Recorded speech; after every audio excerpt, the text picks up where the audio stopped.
Wat 'n mooi lied. Goeiemôre aan julle almal. Voorspoed vir die jaar. Het is lekker om julle te sien, hoor. Ek voel altyd so tuis as ek hier by julle is. Voel of ek familie toe kom. Ek was die vakansie daar op die plaas. Ek weet nie wie van julle het saam met ons al 'n erediens daar gehou nie. Vertel ek vir die mense hoe lekker het ons al daar kerk gehou langs die rivier. En dit is lekker om hier saam met julle te wees. Kom ons raak so 'n bietjie stil en dan wil ek hê jy moet so 'n bietjie dink, wat bring jy saam met jou hier in? Dis nie net die klere wat ons aan het, dis ook die goed in ons hart. En ek wil hê jy moet dink, wat is vir jou swaar? Wat is daar wat jy saam met jou het, wat vir jou moeilik is, waarin jy swaar dra, die klippie in jou skoen, die ding wat maak dat as daar iets moois gebeur, dat jy nie lekker kan fokus nie. Miskien 'n stuk hartseer of 'n bekommernis. Maar ook, kom ons doen al twee kante. Kom ons dink ook, waaroor is ek dankbaar vanoggend? Ek gaan so 'n oomblik gee vir gebed en dan sê vir die Here, dis die ding wat ek oor bekommerd is, wat my lewe swaar maak of oor hartseer is. En Here, dis die goed waaroor ek dankbaar is. Kom ons begin vanoggend daarmee.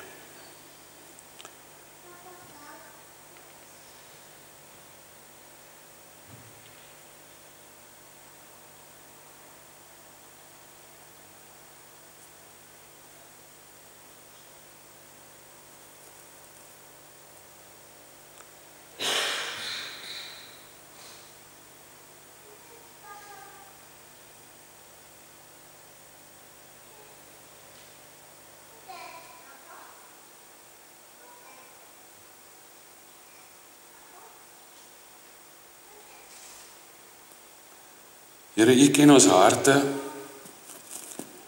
U ken ons grootste geheime,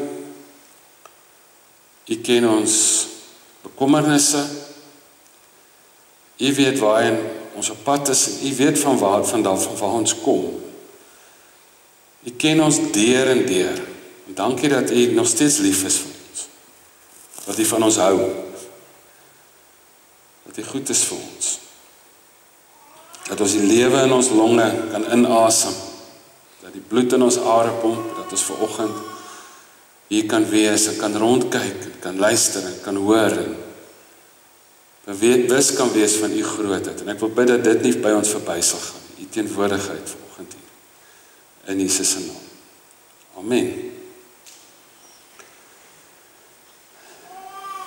Ek het gedink vanoggend Galasiërs met julle te lees,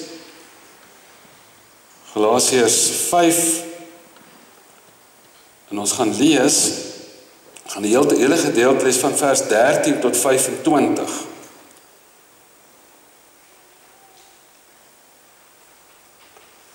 Dis Paulus wat praat, in 'n moeilike tyd, baie moeiliker as wat ons kan indink, en dan sê hy die volgende, hy sê, julle broers, julle is tot vryheid geroep. Moet nou nie julle vryheid misbruik as 'n verskoning om sonde te doen nie, wat dien mekaar in liefde. Die hele wet word in die een gebod saamgevat. Dit klink bekend, nee, hy sê die hele wet, jy kan hom dalk so, maak die bas dalk minder, as hy nie fluit nie, hoor. Hy sê, en dit klink bekend, dis wat Paulus ook sê, en dis wat Jesus gesê het, toe die skrifgeleerde hom gevra het.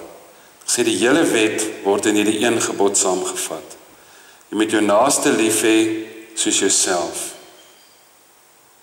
Maar julle byt en verskeer mekaar, sê Paulus. Hy sê, pas op dat julle mekaar nie later heeltemal verslind nie.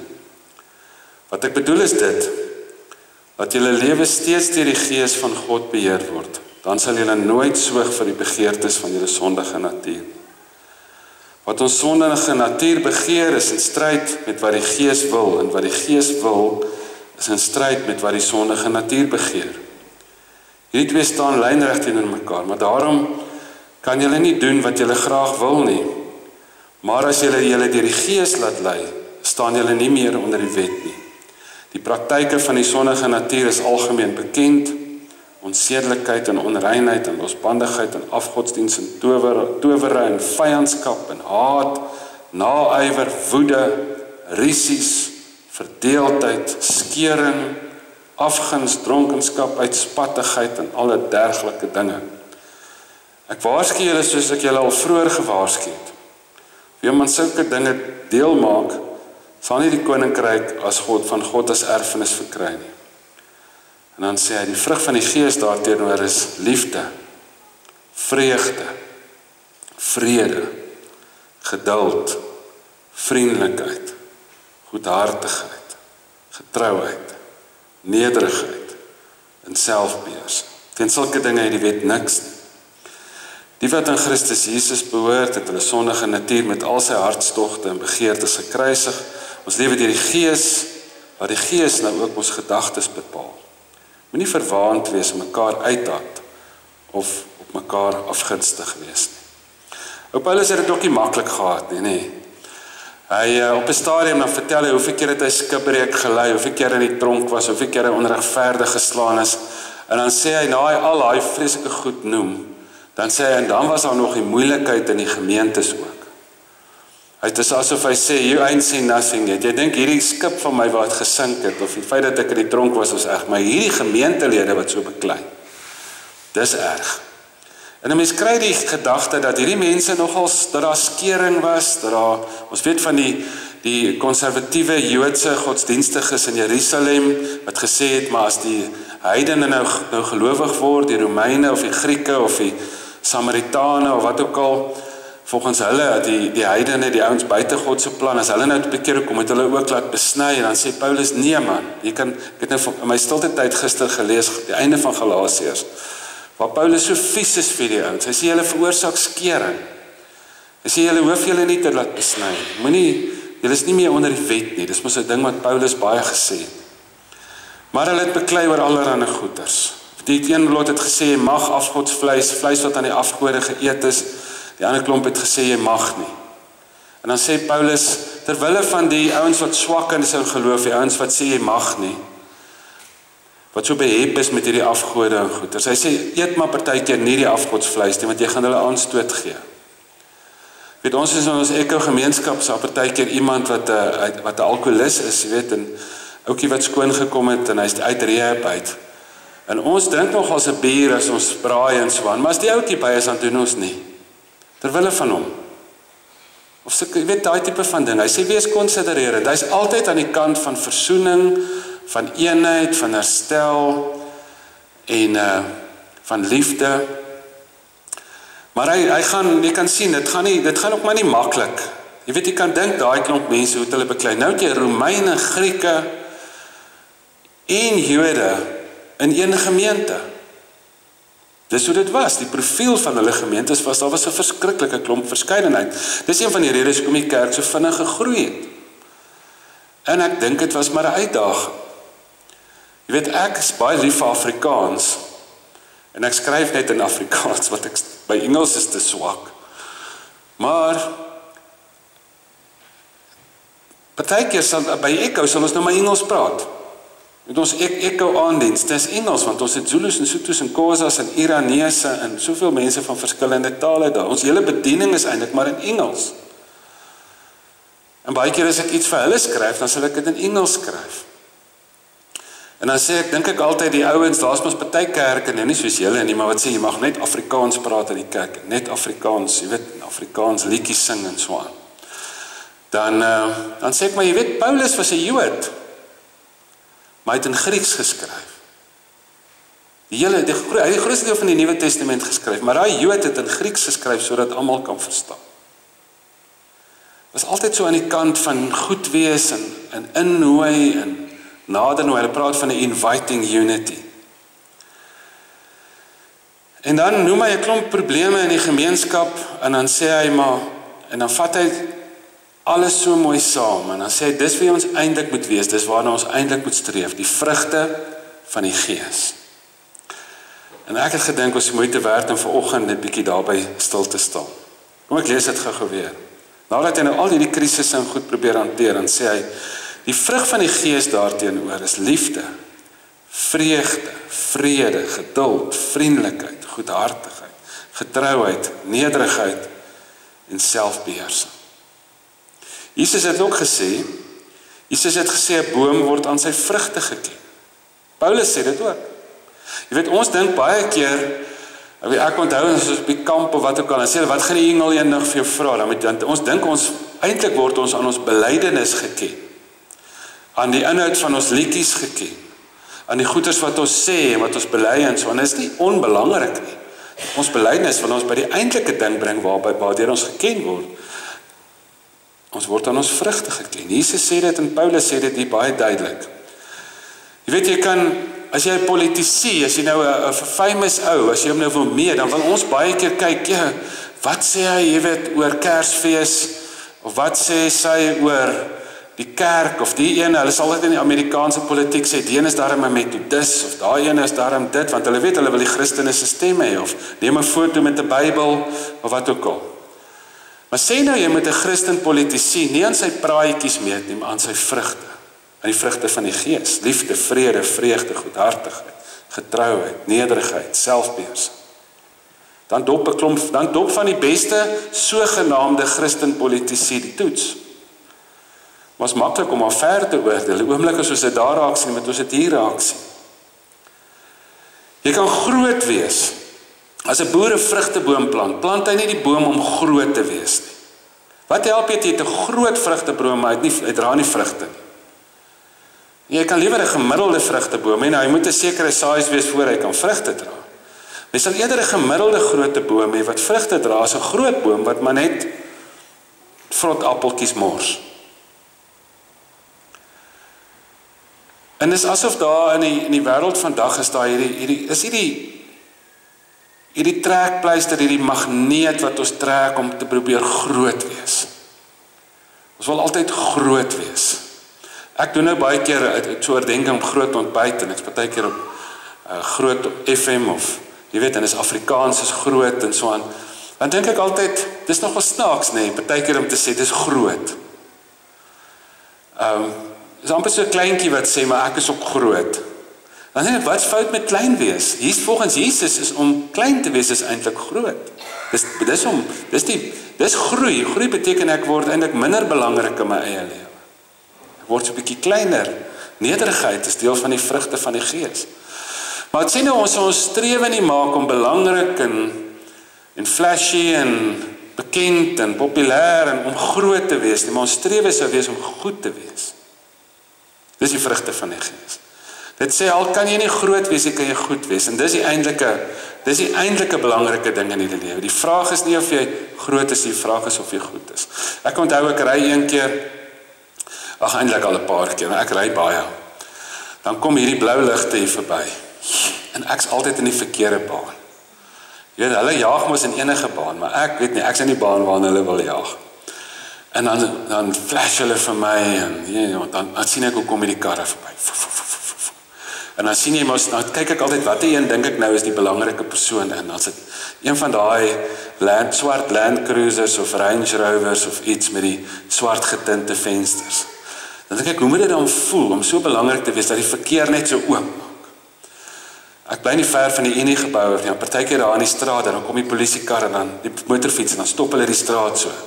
Dan kom die president nou af, jy weet, dan sit nou dis 20 motorfietsse en 5 karre voor en 7 agter en nog 3 agter en nog ongemerkte karre en ry hulle met daai speedkop so met die motorfiets en dan stop hulle so en dan wys hulle en dan stop almal met almal. Dan wonder ek as jy in daai kar sit en jy voel, jy moet hom groot voel. Maar dan dink ek die eintlike groot een, Jesus, toe hy in die stad inkom, toe ry hy op 'n donkie, 'n geleende donkie. Ja? Dis Jesus se pad, dis altyd, ek gaan goed wees, is belangriker as groot wees. Dis 'n pad van nederigheid. Dis wat die vrugte van die Gees vir ons sê. En God het ons geplant om vrugte te dra. Jy kan suksesvol wees, jy kan ryk wees, jy kan doen wat jy wil, maar die groot vraag is, dra jy vrugte, die vrugte van die Gees. Op die ou ende word die boom nie geken. Iemand se lewe word nie geken of jy 'n volgeling van Jesus is, in wat jy sing, in wat jy sê, in wat jy lees, in wat jy weet, in al jou stories, in al jou groot geboue, in wat ook al nie. Die groot vraag is liefde, vrede, vreugde, goedhartigheid, getrouheid, nederigheid, selfbeheersing, vrugte. En ek het baie gewonder al, ek het dit al hier baie by julle gesê ook. Ek wonder hoekom in 'n land met so verskriklik baie kerke, so verskriklik baie Christene, van die skoolhoof tot die ou by die kafee op die hoek, noem homself 'n Christen.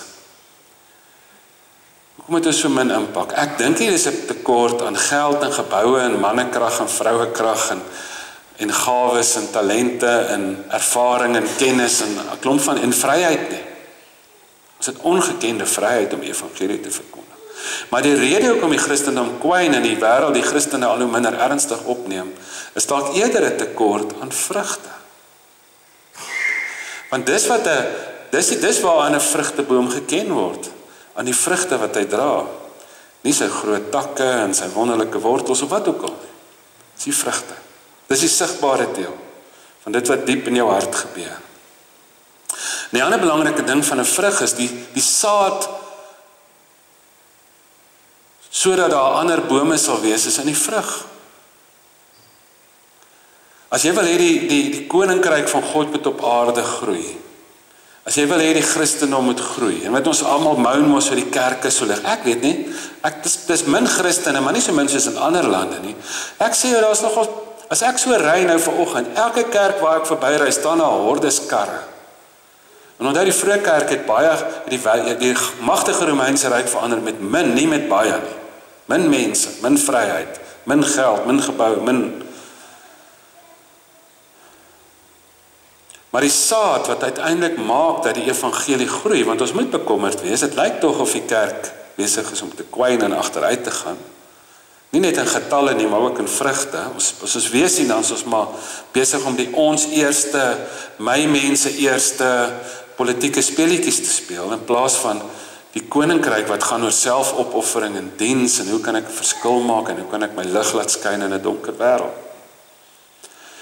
Maar die saad vir die voortplanting van die evangelie, die verspreiding van die evangelie is in die vrug geleë. Jy kan, dis partykeer, en dan hoor ek mense so met my kom praat, dan sê hulle, hier's 'n ou by die werk, hy praat net Bybel. Hy wil net altyd vir jou vertel die Bybel sê. Maar hy's nors, hy's bietjie arrogant, hy voel hy is die ou wat die vingers kan wys na ander mense. Dan dink ek jou praatjies oor die Bybel word op die ou en oorskadu deur die gebrek aan vrugte. As jy vrugte gedra het, kon jy dalk minder gesê het en dit het meer impak gehad. Maar daar's mos niks so erg soos 'n godsdienstige, wrede, hoogmoedige, arrogante godsdienstige wat baie praat. En daar's niks so mooi soos 'n nederige, humble, leerbare, vriendelike, diensbare Christen, vol vrede, wat min praat. Maak 'n groot verskil. Die vrugte het die saad wat op die ou ende maak dat daar nuwe groei is. Dis waar jou impak lê. En daarom gaan ek gaan nog vir julle 'n paar keer hierdie woorde lees. Ek dink is regtig die moeite werd om te memoriseer en om te mediteer en toe te laat dat dit deel word van jou lewe en te sê, maar dis waaraan ek myself toets, my Christen wees.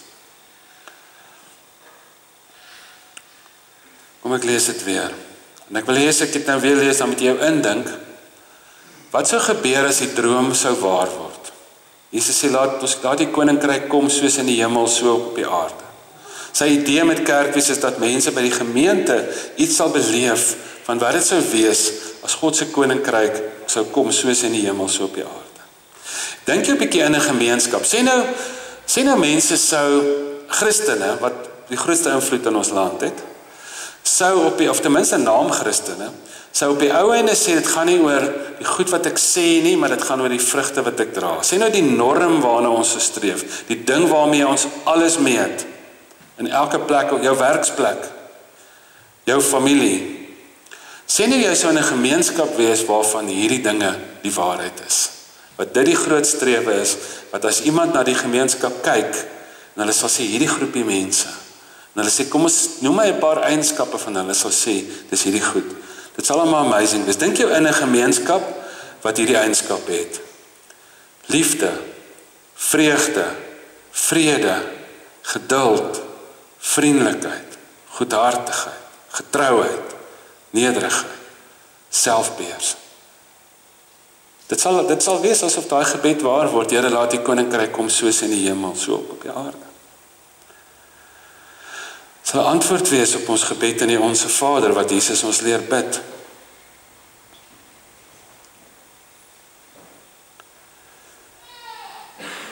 Nou Galasiërs 5 is so 'n samevatting. Paulus doen dit 'n paar plekke. Hy doen dit in Romeine 12 vers 9 tot 21. Hy doen dit op 'n paar ander plekke. Dan vat hy 'n groot stuk teologie, 'n groot stuk van die goed waaroor hy skryf en wat hy sê oor die Christen wandel. Dan vat hy dit so saam. En dis dan maar 'n ongelooflike kern samevatting van wat dit beteken. Van as jy nie vra wat glo 'n Christen nie, maar hoe lyk 'n Christen? Hierdie Galasiërs 5 vers 22-23. Maar daar's 'n ander mooi samevatting en dis 'n bietjie van 'n kliseë. Maar daar's 'n rede hoekom ons kliseë skryf. Wat beteken 'n kliseë? Dit beteken iets is so waar, dit is so universeel waar dat dit al so baie keer gesê is dat mense al eintlik bamper geïrriteerd raak om. Maar daar's 'n rede hoekom dit so baie gesê word, want dit is so verskriklik waar. Dit is so 'n samevatting van 'n groot stuk waarheid. In 1 Korintiërs 13 is een van daai en is interessant dat in Galasiërs wanneer Paulus praat oor die vrugte van die Gees, dan sê hy liefde, vrede, vreugde en dan gaan hy so aan dat een van die teorieë deur die Nuwe Testamentiese is dat jy sou dit so kon skryf, liefde, dubbelpunt. En dan sit vrede, vreugde, goedhartigheid, getrouheid, nederigheid, selfbeheersing. Dat dit eintlik 'n omskrywing van liefde is. Dat dit, weet jy, ons in die Bybel, soos ons het sê dit liefde, komma. Maar as jy sê nou dis liefde, dubbelpunt. Dat eintlik liefde beskryf, daai ding wat Jesus vir die skrifgeleerde gesê het, die heel belangrikste is, toe hy vra wat is die heel belangrikste in ons godsdiens, in die wet en die profete. Daai ding wat Paulus in 1 Korintiërs 13 sê, ek moet so nou en dan mense trou en dan is die vraag altyd, wil julle hê ons moet 1 Korintiërs 13 lees of wil jy glad nie ons moet dit lees? Party mense wat trou sê asseblief, ek wil hê dit moet my trouteks wees. Ander mense sê ek was al so baie troues waarin dit gelees is. Ek weet nie of ek dit wil hê by my troue doen nie. Maar dit is so 'n ongelooflike samevatting. Dit is so 'n verskriklike mooi gedig wat eintlik maar presies dieselfde sê. Is Galasiërs 3 vers 22 en 23. Kom ek lees dit vir julle net weer. 1 Korintiërs 13.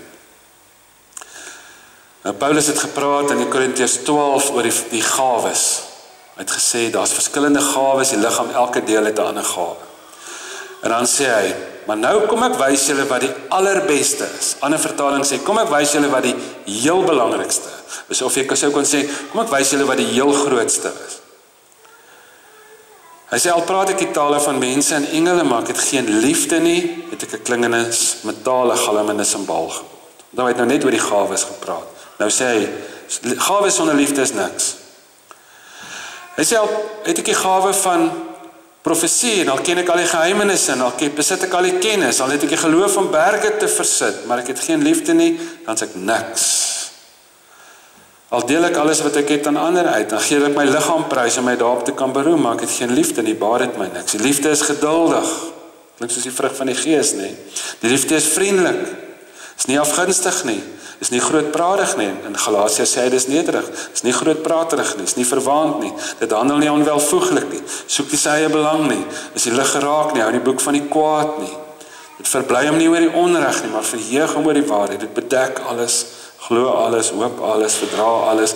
Die liefde vergaan nooit nie, maar die gawe van profesie sal verdwyn, die gawe van ongewone tale en klanke te gebruik sal ophou, die wat die van kennis sal uitgedien raak, want ons ken maar gedeeltelik, en ons profeteer maar gedeeltelik, maar wanneer die volledige kom, sal wat gedeeltelik is, uitgedien wees. Toe ek 'n kind was, het ek gepraat soos 'n kind, gedink soos 'n kind, geredeneer soos 'n kind, maar nou dat ek 'n man is ek klaar met die dinge van 'n kind.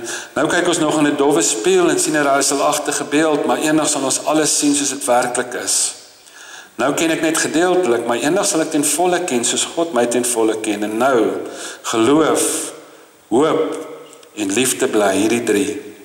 En die grootste hiervan is die liefde. Hierdie week in my stilte tyd, lees ek Johannes 15, al van vers 13 af, sê Jesus self het praat, hy sê, niemand het groter liefde as dit nie, dat hy sy lewe vir sy vriende aflê. Julle is my vriende as julle doen wat ek julle beveel. Ek noem julle nie meer ondergeskiktes nie, want 'n ondergeskikte weet nie wat sy baas doen nie. Nee, ek noem julle vriende, omdat ek alles wat ek van my Vader gehoor het aan julle bekend gemaak het. Julle het my nie uitgekies nie, maar ek het julle uitgekies en julle aangestel om te gaan en vrugte te dra, vrugte wat sal hou. So sal die Vader aan julle gee wat julle in my naam vra. Dit beveel ek julle. Julle moet mekaar lief hê. Liefde. Liefde dubbelpunt. En dan noem hy goed soos vrede. Wanneer Paulus mense groet in sy briewe en aan die einde van sy briewe, en dis hoekom ons baie keer in die kerk te doen, dis nie 'n NG Kerk gewoonte nie, dis 'n Paulus gewoonte. Hy het die gemeente gegroet met vrede vir julle. Genade en vrede vir julle. Wanneer die engel verskyn, baie keer in die Bybel, dan sê hy, moenie bang wees nie, vrede vir julle. Om mense vrede te gun. Geseënd is die vredemaker, sê Jesus. Paulus praat van vrede wat alle verstand te bowe gaan. Die wêreld sal 'n beter plek wees as die Christene vrededraers en vredemakers is. En die vraag is, die mense wat jou elke dag sien, en miskien die mense wat jou nie goed ken nie, sal hulle sê jy is iemand wat vrede uitstraal? Dis 'n groot vraag. Straal jou lewe vrede uit? Of is dit kwaad wees en negativiteit en vrees en norsheid wat jy uitstraal? Vrede. Ander woord wat hy daar gebruik is selfbeheersing. My gunsteling teks, een van my gunsteling verse in die Bybel is 2 Timoteus 1:7. Dit sê, die gees wat God ons gee, maak ons immers nie lafhartig nie, maak ons dapper. Die gees wat God ons gee, maak ons immers nie lafhartig nie, maar vul ons met krag en liefde en selfbeheersing. Dit sê my, ek gaan nie net doen wat my emosies en my liste, waarvoor ek lus is en wat ek voel ek wil doen nie. Ek gaan selfbeheersing. Ek het vir die tieners by ons gesê, jy weet, ons dink selfbeheersing is baie keer God maak jy so robot, dan doen jy net wat hy wil hê jy moet doen. Maar selfbeheersing beteken eintlik jy weet wat God wil hê jy moet doen, en jy byt op jou tande en jy doen nie waarvoor jy lus is nie, jy doen wat jy weet die regte ding is om te doen. Dis 'n baie goeie eienskap om te hê. Ek sê vir as ek alles moes doen waarvoor ek lus was, het ek 7 meisies swanger gemaak voor matriek. En waarskynlik ten minste 2 mense vermoor, dalk 'n onderwyser. En was ek al in die tronk vir aanranding. Want as ons net moet doen, as ons net moet gaan waar ons liste en ons emosies en so aan ons vat, sal ons 'n vreeslike wêreld wees, 'n wêreld sonder selfbeheersing. Die beste sportmanne en sportvrouens is mense met selfbeheersing. Mense wat oefen terwyl ander mense scroll op hulle fone en fliek kyk. Wat vroeg opstaan terwyl ander mense slaap oefen. Dit gaan oor selfbeheersing. Om die regte ding te doen, al is dit moeilik. Dit beteken ek besluit voor die tyd wat ek gaan doen, wanneer ek nie lus voel daarvoor nie, en ek gaan daarby hou, om hardkoppig die regte ding te doen. Ander goed wat hy daar noem is vreugde. Ons weet Paulus het hierdie goed gelewe, wat hy sê die gemeente moet leef. Filippense, en dan sê ek, julle moet bly wees, ek herhaal wees bly, en hy skryf dit uit die tronk uit. En dan weet ons, Paulus kon dit regkry, saam met Silas om in die tronk te sing. Om vreugde te kan hê, wat nie net van jou omstandighede afhang, maar jou vreugde gewortel in die Here self, in sy teenwoordigheid. En so kan hy deur elkeen van daai eienskappe van die vrugte van die Gees gaan. As 'n verwarring, ek het een keer lank terug, weet ek hier by julle daaroor gepraat, oor ek dink 'n groot verwarring, 'n groot fout wat ons maak, is ons verwar die vrugte met die gawes. En wat dit beteken is, dan sê jy vir jouself, 'n gawe beteken, weet jy kan goed gitaar speel. Ek het gitaarklasse gegee, en daar's kindertjies wat amper natuurlike gawe het vir musiek. En daar's kindertjies wat die natuurlike gawe het, maar dit nooit weet nie, want hulle is nie bereid om te oefen nie. Hulle kan dit nooit ontdek nie. Jy moet oefen om dit te ontdek. Maar daar's party mense wat regtig net nie 'n gawe het vir musiek nie, nee. Dis vir hulle lekker om te sing, maar hulle kan nie 'n noot hou nie. Dit is net so, daar's gawes, daar's mense met 'n gawe vir lering, sê die Bybel, 'n gawe van wysheid of wat ook al. En dis 'n gawe wat die Here vir jou gee. Die gawes wys jou uniekheid. Ja, ons kar breek een keer daar op die plaas. Ek is so bly, die ouetjie wat saam met my is nie ons worship leier wat die gawe het vir musiek maak nie, maar die mechanic ouetjie wat die gawe het vir tegniese goed wat 'n kar kan regmaak. Prys die Here daarvoor.